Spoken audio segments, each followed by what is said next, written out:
como era viver no Brasil em 1500. A verdadeira história antes dos portugueses. O Brasil antes do Brasil. Imagine um Brasil sem fronteiras, sem cidades, sem igrejas ou bandeiras.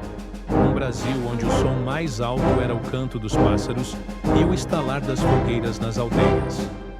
Era o ano de 1500, e o território que hoje chamamos de Brasil já abrigava mais de 5 milhões de pessoas. Homens, mulheres e crianças que viviam em harmonia com rios, florestas e espíritos que habitavam. Quando as caravelas apareceram no horizonte, essas terras já tinham história. Povos que conheciam as estrelas, que dominavam o cultivo da mandioca, a cerâmica, o trançado, a caça e a guerra. Eles não esperavam ser descobertos. Viviam aqui há séculos, falando mais de 1000 línguas diferentes, pertencendo a nações distintas: Tupinambás, Potiguaras, Carijós, Guaicanos, Tupiniquins, Aimorés. O Brasil de 1500 não era um território vazio, mas um mosaico de civilizações. Cada aldeia era um pequeno mundo, com regras próprias, rituais, alianças e conventos. Havia povos nômades e outros sedentários, que cultivavam e pescavam. Havia redes de troca que ligavam o litoral ao interior. Havia arte, música, medicina, política. E havia também guerras. Muito poder, mas por honra e sobrevivência. Os europeus que desembarcaram aqui não chegaram ao Novo Mundo. Chegaram a um mundo que já era velho, mas invisível aos olhos deles. Um mundo regido por outra lógica, onde o tempo não se media por relógios e a terra não tinha dono, porque ela própria era mãe. Este vídeo não é sobre o descobrimento, é sobre o que existia antes dele. Sobre a vida, a organização e o pensamento dos povos que testemunharam o primeiro contato e viram em um só instante o futuro se aproximando em forma de velas e ferro. Vamos voltar ao tempo, não para mover Cabral, mas para enxergar quem já estava nas terras dos povos. O mapa vivo do Brasil pré-cabralino. Antes de 1500, o que hoje chamamos de Brasil era um território pulsante, diverso e profundamente interligado pela natureza. Não existia um país, existiam mundos. Povos que habitavam as margens dos rios, o coração da floresta, as serras do interior e o litoral salgado, onde as ondas batiam nas pedras. Eram civilizações inteiras espalhadas em aldeias e comunidades, cada uma com seu modo de viver, falar e entender o universo. Estima-se que mais de 1200 línguas diferentes eram faladas de norte a sul. Os povos eram organizados em grandes grupos linguísticos: Tupi, Macongê, Caribe e Aruá. Cada um desses grupos abrigava dezenas de etnias, com costumes, crenças e formas de governo próprias. No litoral, predominavam os povos de língua tupi, agricultores, pescadores e navegadores das canoas de tronco escavado. No interior, viviam os povos do cerrado e da floresta, caçadores e guerreiros que conheciam cada som do mato como se fosse uma linguagem ancestral. O território era vasto, mas não era selvagem. Havia rotas de troca entre diferentes grupos. Sal, cerâmica, pedras, penas e alimentos circulavam por trilhas que cortavam o continente. Havia comércio, diplomacia e alianças entre aldeias. O mito do isolamento indígena nunca existiu. O Brasil era uma rede viva de contatos e convivências. Cada aldeia tinha um nome, uma história, uma cosmovisão. As casas, chamadas oca ou maloca, abrigavam dezenas de pessoas, geralmente de uma mesma família estendida. As aldeias eram dispostas em círculos, símbolo da unidade e da harmonia com o entorno. No centro, havia o fogo comum, o lugar da palavra e da decisão. Mas a vida não era apenas harmonia. Existiam guerras, conflitos entre povos por territórios de caça, vingança ou disputas antigas. As batalhas, porém, eram rituais de honra, não de conquista. Não havia a ideia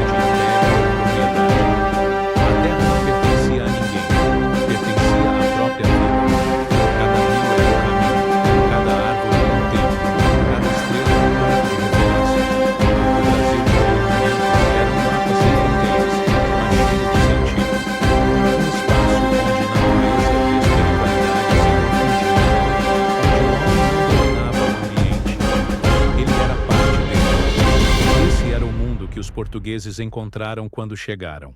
Um mundo que os cronistas chamaram de selvagem, mas que, na verdade, era profundamente organizado, diverso e complexo.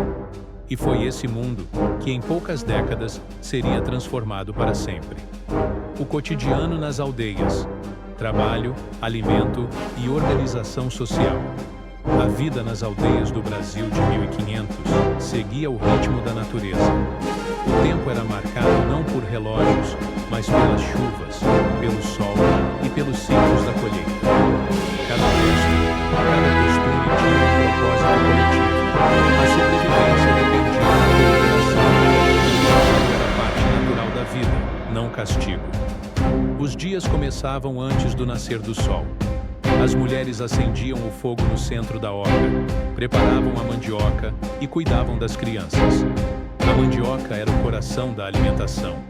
Dela vinham a farinha, o beiju, o cauim, bebida fermentada usada em festas e cerimônias. Perto dali, os homens se preparavam para a caça ou para a pesca. Saíam juntos, armados com arcos e flechas, observando o vento e o movimento dos animais. Cada caçada bem-sucedida era recebida como um presente da floresta, não como conquista.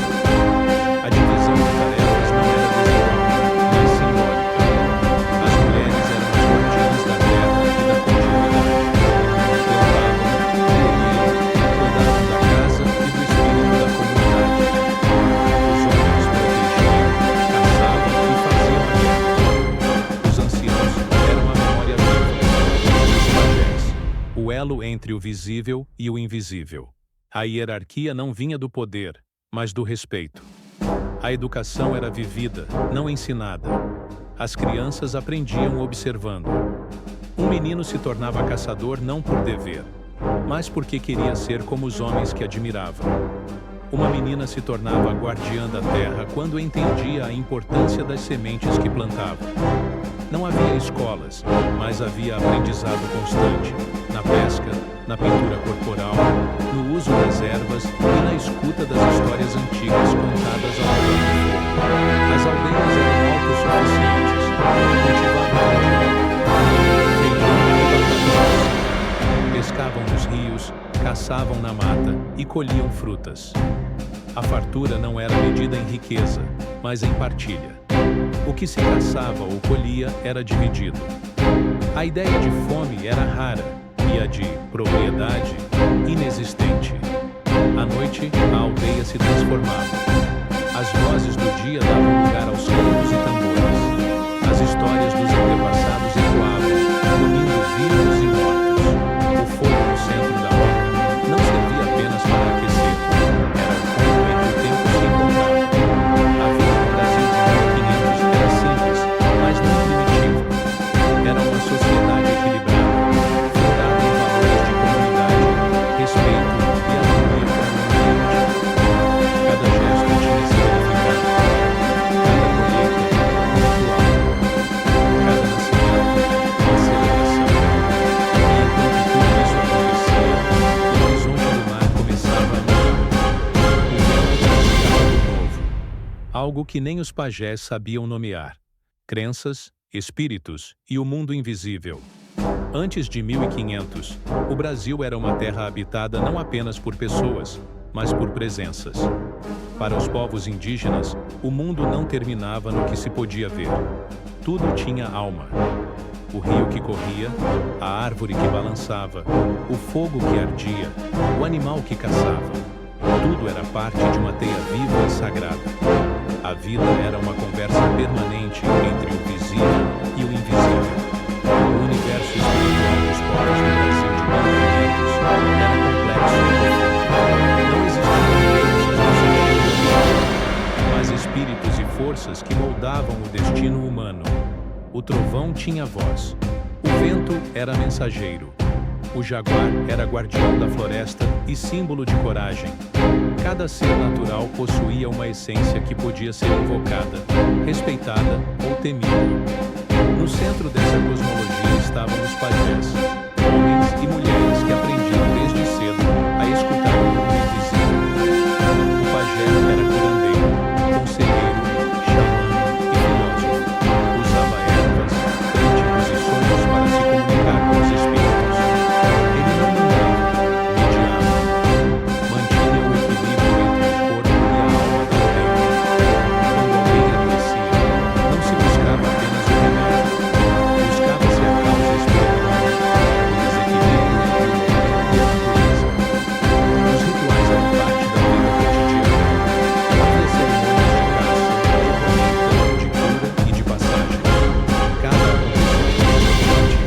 celebrado com canto, dança e pintura corporal. O corpo, para esses povos, era o primeiro altar. As pinturas, feitas com urucum, jenipapo e carvão, não eram enfeites, eram linguagem. Cada traço dizia quem a pessoa era, de onde vinha e o que representava naquele momento. A morte também tinha outro significado. Não era o fim, mas a travessia. O espírito, acreditava-se, voltava à terra sob outra forma, talvez como um animal, talvez como o vento. Por isso, a floresta era cheia de presenças. Caminhar nela exigia respeito, silêncio e travessia. Os europeus que chegaram em 1500 chamaram essas crenças de superstições, porque não as compreendiam. Mas, na verdade, o sistema espiritual dos povos originários era uma filosofia de equilíbrio. O homem não estava acima da natureza, ele era parte dela. A destruição de uma árvore era uma agressão ao próprio espírito da vida. Essa relação íntima com o invisível dava sentido a tudo. A chuva não era apenas água, era bênção. O relâmpago não era apenas luz, era aviso. A caça não era apenas alimento, era um pacto. O Brasil de 1500 era, antes de tudo, um território espiritual. Um país onde o divino não morava nos céus, mas no vento que passava entre as folhas. E foi esse vento, tão cheio de vozes, que silenciou a escuridão quando viu pela primeira vez o brilho do ferro europeu refletindo o sol litoral. A guerra, a honra e a morte. Quando o sangue era memória. No Brasil de 1500, a guerra não era destruição, era ritual. Era o momento em que os povos reafirmavam sua coragem, sua identidade e sua conexão com os ancestrais. Não se lutava por território ou riqueza, mas por honra e justiça. A guerra era uma linguagem da alma, um diálogo entre o corpo e o espírito. Os cronistas portugueses ficaram fascinados com a coragem e a disciplina dos guerreiros indígenas. Homens e mulheres treinavam desde jovens, sabiam se mover em silêncio, ler o vento e usar o arco como extensão.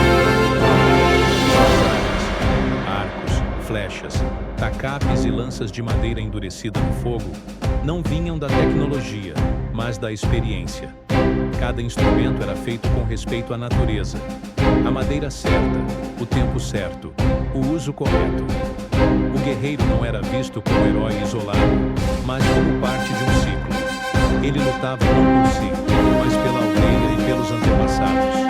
A guerra, assim como a colheita ou o nascimento, era sagrada. Antes de cada combate, havia rituais de preparo. O corpo era limpado com símbolos de força, e o guerreiro entrava em transe, pedindo proteção aos espíritos da floresta. As batalhas eram intensas, mas também simbólicas. Os povos tupis, por exemplo, viam na vingança um dever de equilíbrio. Quando o guerreiro morria, o inimigo era desafiado até que o sangue fosse reequilibrado. Era uma forma de justiça espiritual. A captura do inimigo, muitas vezes sem cerimônias rituais, representava a incorporação de sua força à da aldeia vencedora. Os europeus chamaram esses costumes de barbárie, sem entender que ali havia uma lógica espiritual. A morte do guerreiro inimigo não era crueldade, era passagem. A alma do adversário era libertada e sua coragem absorvida. A guerra, portanto, não acabava com o combate. Continuava no espírito. O guerreiro era também poeta e contador de histórias. Ao voltar da batalha, relatava o que viu, o que sentiu, o que sonhou. As guerras eram lembradas não em monumentos, mas em cantos. Cada uma tinha sua epopeia, sua memória cantada, transmitida de geração em geração. A guerra no Brasil de 1500 não era conquista, mas equilíbrio. Cada combate restabelecia a harmonia entre os mundos. O sangue derramado era oferenda à memória. Por isso, quando os portugueses desembarcaram trazendo espadas, pólvora e estratégias de dominação, o choque não foi apenas militar, foi espiritual. Eles não compreendiam que a guerra indígena tinha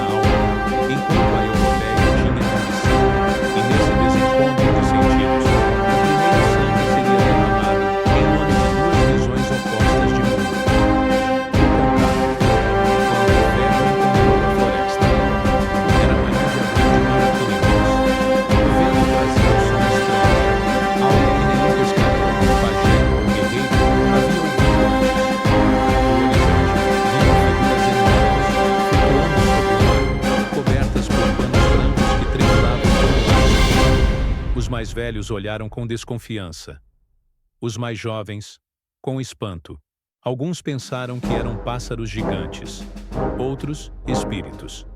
Nenhum deles imaginava que aquelas velas anunciavam o início de um novo tempo e de um fim. As caravelas de Pedro Álvares Cabral se aproximaram da costa do sul da Bahia. Quando os portugueses desembarcaram, encontraram homens e mulheres nus, pintados de vermelho e preto, com corpos erguidos, altivos, curiosos. Os cronistas europeus chamaram o lugar de paraíso. Escreveram que o povo era gentil de boa raça, mas o que realmente aconteceu vai muito além das palavras oficiais. Para os povos que viviam ali, aqueles homens eram uma aparição. Vinham do mar, do domínio dos espíritos, trazendo objetos que brilhavam, cheiros desconhecidos e uma língua incompreensível. Tinham pele clara, roupas pesadas e olhos cheios de espanto. Tocavam o chão como quem toma posse, mas os habitantes da terra viam aquilo com curiosidade, não submissão. O primeiro contato foi uma troca de olhares e de espantos. Os portugueses ofereceram espelhos, miçangas e tecidos coloridos. Em troca, receberam penas, colares, alimentos e sorrisos. Mas sob essa aparência de amizade, havia desconfiança de ambos os lados. Os europeus olhavam e viam inocência. Os indígenas olhavam e viam estranheza. A diferença mais marcante não era de cor, mas de ângulo. Para os europeus, a terra era algo a ser medido, explorado e possuído. Para os povos originários, a terra era viva, e ninguém poderia possuí-la. Para uns, o ferro era instrumento de poder. Para os outros, o fogo era dom espiritual. Para uns, o silêncio da floresta era ameaça. Para os outros, era o som da vida. Os portugueses registraram o encontro com encantamento, mas também com arrogância.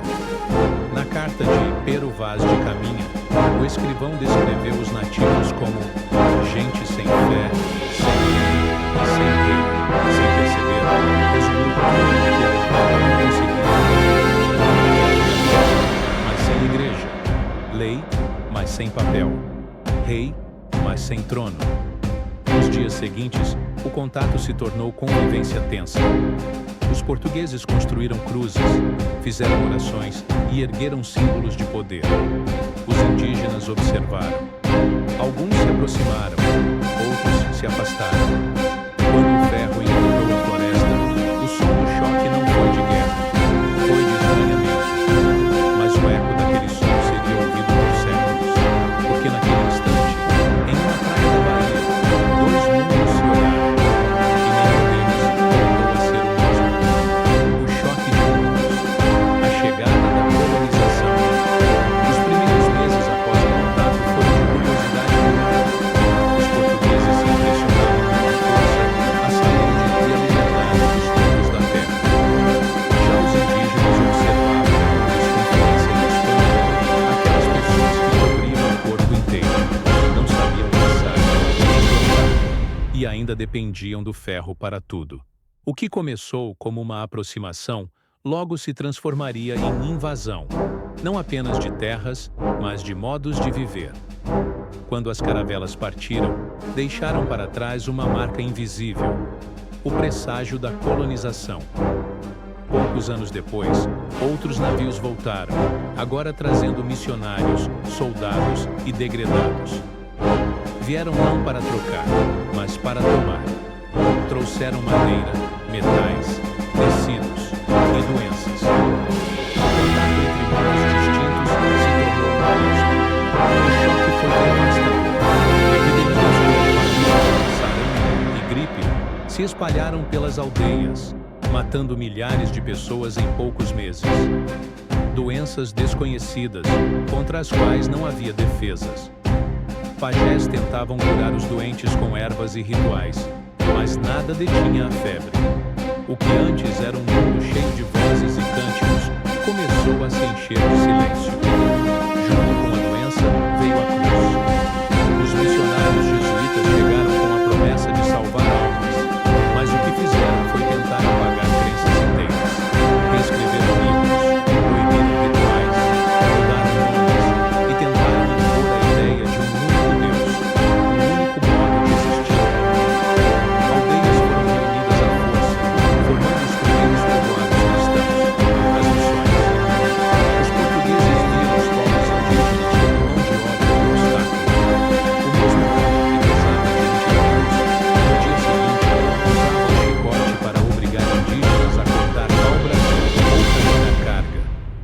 Os que resistiam eram chamados de selvagens e caçados. Os que aceitavam perdiam pouco a pouco sua língua, seus costumes, sua alma. A floresta, que antes era templo e casa, começou a ser derrubada. O rio, que era caminho sagrado, virou via de transporte de madeira e sangue. A terra, que era mãe, foi repartida em capitanias. E a liberdade, que era a condição natural da vida, virou privilégio. O Brasil de 1500 não foi descoberto, foi interrompido. O choque entre a visão europeia e a sabedoria dos povos originários gerou um trauma que atravessou os séculos. O que os portugueses trouxeram não foi apenas ferro e pólvora. Trouxeram uma nova forma de pensar o mundo, a posse. E quando a posse entrou na floresta, o equilíbrio se quebrou. O Brasil que nascia era outro, feito de imposição, mistura e resistência. Um país que se formaria sobre as ruínas de um mundo anterior. Um mundo que, por muito tempo, foi esquecido, mas nunca desapareceu. As vozes da terra, o legado dos primeiros povos. Apesar de séculos de apagamento, o Brasil de 1500 ainda vive entre nós. Está nas palavras que usamos, nas comidas que comemos, nas crenças que carregamos sem perceber. O país que hoje chamamos de Brasil nasceu da mistura forçada entre mundos, mas também da resistência silenciosa dos primeiros habitantes desta terra. Eles não desapareceram, apenas mudaram de forma, adaptaram-se, transformaram o esquecimento em presença. Dos povos de 1500, herdamos muito mais do que imaginamos. A mandioca, o milho, o amendoim, o caju, o açaí, alimentos que sustentaram o país por séculos. As redes de dormir, os remédios feitos com ervas, a arte de observar a natureza como mestra. Até o nosso modo de falar guarda vestígios antigos. Palavras como ipê, tatu, jacaré, mandioca, capim, abacaxi, todas nasceram das línguas indígenas. Mas o legado não é apenas material, é espiritual. A ideia de que a Terra tem alma, que o homem faz parte dela e não está acima dela, é uma das maiores lições dos povos originários. Essa linguagem do Brasil moderno, urbano e apressado, esqueceu e agora tenta reencontrar. Os povos indígenas não foram povos do passado, são povos do presente, com cultura, língua e fé ainda vivas. Do norte ao sul, das margens do Xingu às aldeias do litoral, continuam defendendo o direito de existir como herdeiros legítimos do primeiro Brasil. Cada canto, cada ritual, cada pintura corporal é um ato de resistência contra o apagamento histórico que começou em 1500 e ainda não terminou. A história contada nos livros começou com Cabral, mas a verdadeira história começou muito antes. Com os que viveram plantando, dançando, rezando e sonhando sobre o mesmo céu que ainda cobre este país. A terra que eles chamavam de casa se tornou o território onde o Brasil nasceria.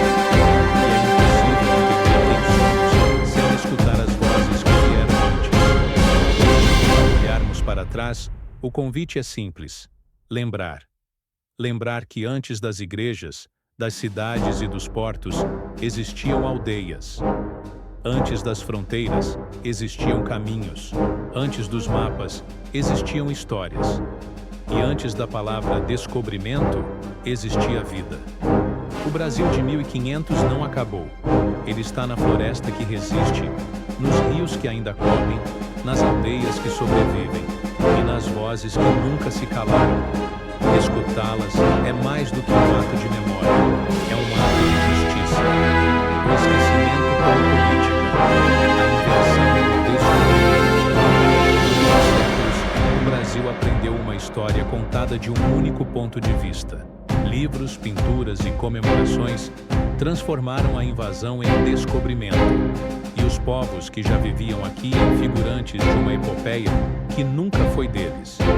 Essa narrativa, repetida nas escolas e nos feriados, moldou o imaginário nacional e criou um mito conveniente, o de um país que nasceu pacífico, acolhedor, sem sangue.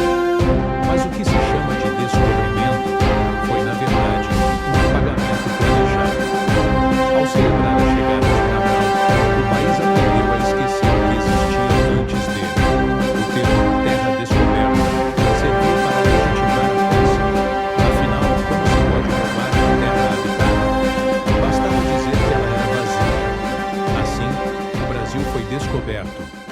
apaga para reescrever. As crônicas coloniais, escritas sob o olhar europeu, reduziram civilizações inteiras a curiosidades exóticas. Chamaram pajés de feiticeiros, sabedoria de superstição, espiritualidade de idolatria. Criaram a imagem do indígena bom selvagem, inocente, ingênuo, infantil, para justificar a dominação. E a cada nova geração, esse retrato se repetia nas aulas, nos livros, nas telas. O resultado foi um país que se orgulha de seu passado, mas quase não. O descobrimento virou festa, mas nunca reflexão. A cruz fincada na areia virou símbolo de fé, mas também de esquecimento. A verdadeira história do Brasil não começa em 1500. Começa muito antes e continua muito depois. Só quando entendermos isso é que poderemos nos reconhecer como parte de uma nação que não foi criada por um ato europeu, mas por milênios de vida, cultura e sabedoria indígena. Porque o Brasil não foi descoberto, foi renomeado. A memória da terra, o Brasil que ainda pode ser descoberto. Hoje, mais de 500 anos depois, a terra ainda fala. Fala pelos rios contaminados que resistem a seguir correndo. Fala pelas aldeias que lutam para existir entre as fazendas e as cidades. Fala pelas vozes que, mesmo abafadas, continuam ensinando ao país o que ele queria esquecer, que não há futuro sem memória. Os povos originários, descendentes diretos do Brasil de 1500, continuam aqui. São mais de 300 etnias e 180 línguas vivas, resistindo ao avanço da ignorância e da ganância. São professores, artistas, cientistas, guardiões da floresta e da sabedoria ancestral. Representam o que o Brasil poderia ter sido e o que ainda pode ser. O país moderno, em busca de progresso, passou séculos tentando se afastar de suas raízes. Mas o tempo mostra que o futuro não está nas máquinas, e sim na harmonia com a terra. Está na mesma sabedoria que os povos de 1500 já praticaram. Plantar respeito, viver com propósito. Talvez a verdadeira descoberta do Brasil ainda esteja por acontecer. Não nas caravelas, mas dentro de nós. Redescobrir o Brasil é reaprender a escutar. É entender que a história não começa no mar, mas na floresta. Que o poder não está na conquista, mas no pertencimento.